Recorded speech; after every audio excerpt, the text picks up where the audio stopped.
And one more question before we put this crazy Saudi Arabian Grand Prix to rest. In terms of a fan excitement level, do you think today was a good day for Formula One with all of the drama that it's producing, or was it negative because of all of the crazy controversial moments that we saw all throughout the race? To me, I think it has to be a negative side for F1 after all the controversy and chaos we saw. I'll agree with you, Josh. I miss Charlie Whiting.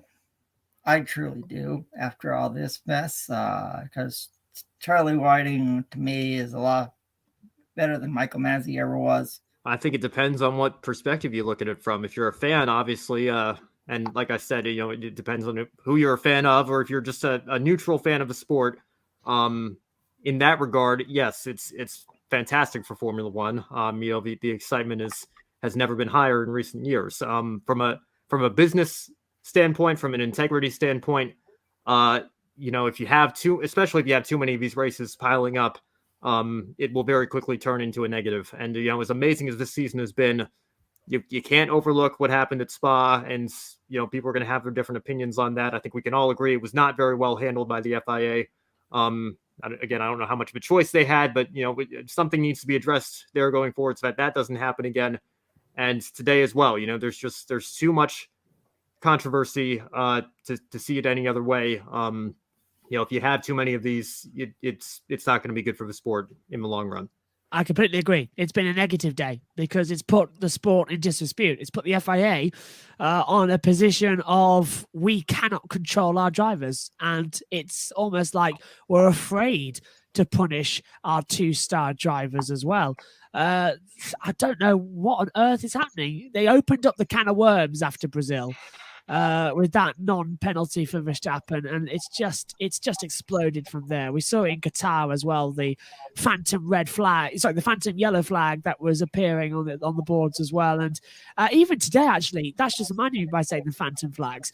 Under the virtual safety car, the debris was still on the track. The safety car was still out, but there was a marshal waving a green flag post the debris zone, and it caught Verstappen and Hamilton out. They both accelerated and then decelerated quite quickly when they realised it. So the FIA ain't even control of their own track marshals at the moment. On terms of fan enjoyment, this has been a great day.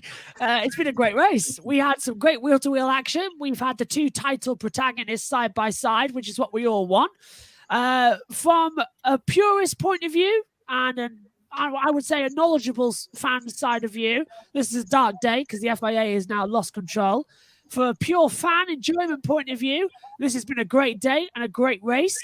And from my personal point of view, up here in the commentary box, it's been one of the most difficult, confusing, rewarding races I think I've ever commentated on. In that order, it's up there with some of the greatest I've called across all classes of motorsport.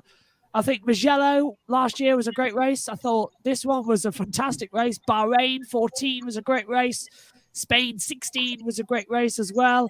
Even I actually enjoyed Belgium this year a little bit because it was something we'd never seen before. I liked the novelty of it. You bring out some good examples, Josh, but particularly Mugello last year. Baku always seems to be a crazy track, and I think if you have one crazy race where you have all the chaos, the mayhem that goes along with it, and the fans talking, I think in a way that's healthy, but not if that's every single race.